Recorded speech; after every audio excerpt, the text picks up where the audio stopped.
If you turn on CNBC right now, you will see the modern masters of the universe. You will see billionaire hedge fund managers sitting in glass studios, wearing bespoke biryani suits, arrogantly explaining to the public how their brilliant intuition and gut instincts allow them to consistently beat the stock market. They talk about market sentiment, macroeconomic trends, and their unparalleled ability to read the global financial landscape. It is a remarkably polished, beautifully televised lie. Because the men in the $1,000 suits do not actually move the markets anymore. Mathematics does. My name is Maya. I am not the charismatic fund manager giving interviews on financial television. I am a quantitative analyst. In the ruthless, hyper-competitive ecosystem of Wall Street, I am what they call a quant. For 7 years, I sat in a heavily secured, windowless quantitative research wing of a premier New York hedge fund. While the CEO, let's call him Richard, was busy playing golf in the Hamptons and taking credit for the fund's explosive returns in the pages of a Wall Street journal, I was the one actually generating the wealth. I didn't trade based on intuition, I traded based on physics. I engineered a proprietary, high-frequency algorithmic trading model. It was a terrifyingly complex neural net that ingested millions of global data points per millisecond, identifying microscopic pricing inefficiencies in the market and executing thousands of trades before a human broker could even blink. Over a 3-year period, my specific algorithm personally generated over $1.2 billion in pure, unadulterated profit for the fund. I was the absolute golden goose. But in high finance, greed is not just a character flaw, it is a corporate mandate. Richard loved the billions of dollars my mind produced, but he fundamentally resented the fact that his entire empire was completely dependent on a quiet, unassuming female engineer working in the shadows. He looked at me and didn't see an architect. He saw a human calculator, a highly profitable piece of office equipment that could be easily unplugged and replaced. He assumed that because I understood mathematics, I didn't understand power. That single, arrogant assumption didn't just cost him his reputation. It mathematically liquidated his entire multi-billion-dollar fund. If you have ever been the invisible backbone of a massive operation, watching someone else take the credit and the capital for your relentless hard work, do not look away. Because I am about to show you exactly how I took a stolen algorithm and used it to trigger a devastating, unstoppable market avalanche against the men who tried to erase me. Welcome back to Scores and Silk. Hit that subscribe button right now because today we are executing the ultimate margin call. It was the final week of the fiscal year. The fund had just closed out its most aggressively profitable quarter in corporate history, boasting a staggering 38% annual return. In a volatile macroeconomic climate where most traditional funds were bleeding capital, we were mathematically printing it. And 90% of that alpha, that excess return, was generated by one single machine, my algorithm. According to my original quantitative employment contract, I wasn't just a salaried employee. I was entitled to a performance bonus tied directly to the P&L, profit and loss, my specific models generated. We weren't talking about a standard corporate holiday bonus. We were talking about a guaranteed 8-figure payout. It was the exact payout that justified years of 80-hour work weeks, staring at glowing monitors until my eyes bled, and sacrificing my entire 20s to the markets. On Thursday morning, I was summoned to the glass-walled executive boardroom on the 50th floor. I fully expected a celebratory glass of expensive scotch and a very heavy envelope. Instead, I walked in to find Richard sitting at the head of the mahogany table, flanked by the chief compliance officer and 2 ruthless external corporate lawyers. The envelope they slid across the table wasn't a check. It was a termination agreement. Richard didn't even have the courage to look me in the eye. He stared at his phone while the lead lawyer coldly executed the assassination. He explained that during a routine internal security audit, they had allegedly discovered an anomaly in how my algorithm was scraping historical market data. It was a complete fabricated lie, a technicality entirely invented by their legal department. But they officially labeled it a severe compliance violation. giving them the legal loophole they needed to terminate me with cause and immediately void my entire performance bonus. But that wasn't even the most sociopathic part of the meeting. To guarantee I couldn't fight for ownership of the neural network I had spent 7 years building, Richard had quietly executed a massive corporate restructuring 2 weeks prior. He had legally transferred the undisputed intellectual property rights of my entire trading architecture to an anonymous offshore holding company based in the Cayman Islands. They erased my payout, they framed me for a compliance breach, and they locked my billion-dollar machine inside an impenetrable legal fortress. They didn't just steal the engine, they weaponized the legal system to ensure they would never have to pay the architect. I stood my ground, staring directly at Richard. That algorithm is mine, Richard. You know it, the engineers know it, and this quarter's P&L proves it. Richard let out a slow sigh, leaned back in his leather chair, and looked at me with a condescension that made my blood boil. He didn't look like a man confronted with theft. He looked like a bored executive dealing with a problematic employee. Maya, he said, shaking his head with manufactured sympathy. You are a brilliant mathematician, but you are incredibly naive about how the real world operates. You signed a standard employment agreement. Everything you create in this facility belongs to the fund. You are paid to code, and we paid you. The performance bonus is strictly at management's discretion, and given this compliance violation, management has decided to withhold it. Before I could respond, the chief compliance officer slid another heavy document across the mahogany table.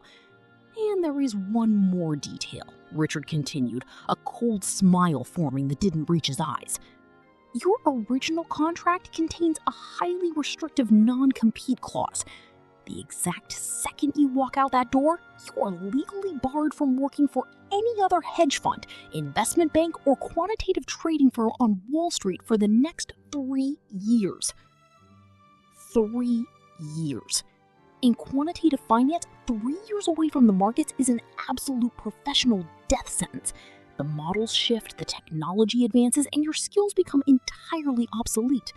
He wasn't just stealing my 8-figure bonus, he was mathematically guaranteeing I couldn't rebuild my career anywhere else. If you attempt to fight this in court, the lead lawyer stated, his voice completely devoid of emotion, we will drag the litigation out for years. We will drain your entire life savings in legal fees and ensure your name is permanently blacklisted in this industry as a volatile security risk. You will never touch a trading terminal in New York again. Richard stood up, buttoned his bespoke suit jacket, and walked over to the floor-to-ceiling window, looking out over the expanse of Manhattan. It's over, Maya. Leave your badge on the table. Security will escort you out. 2 massive corporate guards entered the room. They didn't let me go back to my desk to collect my personal belongings or wipe my local drives. I was escorted directly to the freight elevator and abandoned on the cold, unforgiving pavement of Wall Street. Richard firmly believed he had won the game. He had the billion-dollar algorithm running on his servers. He had legal control of the IP in the Cayman Islands, and he had gagged me with an ironclad non-compete. He thought he had kept the money printer and entirely neutralized the threat. But he made the fatal mistake of every greedy executive. He put his ultimate faith in a machine he couldn't comprehend, and he had absolutely no idea that a high-frequency trading algorithm without its architect isn't a perpetual wealth generator. It's a ticking time bomb. For the first few weeks of my exile, I sat in my apartment watching the ticker symbols scroll across financial news networks. I watched Richard do press tours, arrogantly taking credit for the fund's continued record-breaking profits, entirely fueled by the engine I had built. He thought he had successfully stolen a perpetual motion machine. But Richard was a salesman, not a mathematician. And because he didn't write the code, he was completely oblivious to a brutal, undeniable law of quantitative finance, alpha decay. In high-frequency trading, a profitable algorithm is not a static object. It is a living organism. The global market is constantly shifting, reacting to interest rate hikes, geopolitical tensions, and volatile microtrends. Over time, the mathematical edge of any trading model naturally degrades. To maintain its profitability, the neural network requires constant, microscopic macroeconomic calibration. You cannot just leave the machine running. You have to manually adjust the neural weights, tuning the mathematical parameters to adapt to the new market reality. Richard's expensive Ivy League engineers knew how to keep the servers online, but they didn't understand the foundational physics of my architecture. They didn't know how to calibrate the model. Without my daily adjustments, the algorithm wasn't just going to slowly stop making money. As the market environment shifted, the model would eventually start misinterpreting financial signals. It would begin making aggressive, highly leveraged trades based on outdated mathematics. I want to pause this story right here for a second. I am speaking directly to every brilliant woman watching this who has ever been treated like a disposable asset while you were the one quietly holding the entire corporate structure together. Have they ever mistaken your silence for weakness? Have they ever assumed that just because you were professional, you don't know exactly how much power you hold? Go down to the comments right now and drop a chart trending upwards, onwards, or a black heart to claim your market value. Let the corporate world know that we are no longer accepting the scraps of our own creations. And make sure you hit that subscribe button to join the Scars and Silk Network, because you need to see exactly what happens when the architect decides to tear down the building. Back to the markets. I realized sitting in my apartment that I didn't need to fight Richard's army of corporate lawyers to get my bonus. I didn't need to break my non-compete clause to work for a rival bank. I just needed to patiently wait for his stolen machine to start breaking down. And then I was going to mathematically force it off a cliff. They legally barred me from working for any traditional hedge fund or investment bank in New York, but they forgot one crucial modern detail. In the era of decentralized finance, you don't need a glass corner office on Wall Street to move the markets. You just need capital, an internet connection, and superior mathematics.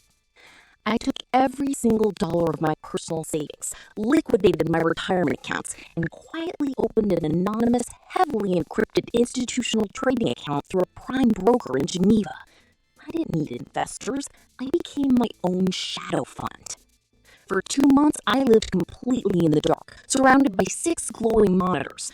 I didn't waste time trying to rewrite the old algorithm. I built version 2.0. But this new neural network wasn't designed to find general pricing inefficiencies in the global market.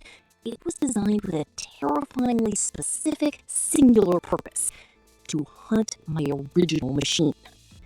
Because I was the architect of the original code, I knew its exact digital footprint. I knew exactly how it structured its block trades, how it tried to hide its order flow in the dark pools, and most importantly, how it would mathematically behave when the alpha decay finally set in and it started making mistakes. As the global macroeconomic environment shifted, interest rates fluctuated and supply chains tightened, Richard's stolen algorithm began bleeding efficiency. Without me there to manually calibrate the neural weights, the machine grew desperate. To maintain the massive artificial profit margins Richard was promising his investors, the old algorithm started taking on highly leveraged, increasingly toxic positions. It was getting incredibly sloppy. And version 2.0 was sitting quietly in the dark, watching every single move. Whenever Richard's deteriorating machine aggressively bought into a volatile, over-leveraged asset, my new predatory algorithm would instantly identify the footprint and take the exact opposite side of the trade. I began quietly building massive, heavily calculated short positions directly against his portfolio. I wasn't trying to beat the overall stock market. I was mathematically laying invisible landmines directly underneath Richard's entire billion-dollar fund. All I had to do was wait for him to step on them. The trap finally snapped shut on a Tuesday morning, right after a highly volatile federal interest rate announcement. When the market data hit the wire, the global indices violently fractured. Richard's stolen algorithm, completely blinded by months of untreated alpha decay and operating on deeply flawed macroeconomic parameters, misread the market sentiment entirely. In a desperate, automated attempt to protect his quarterly P&L, the machine doubled down. It began aggressively accumulating massive, highly leveraged positions in a basket of toxic derivative contracts, predicting a market bounce that simply wasn't going to happen. It was mathematically overexposed, heavily leveraged, and completely trapped.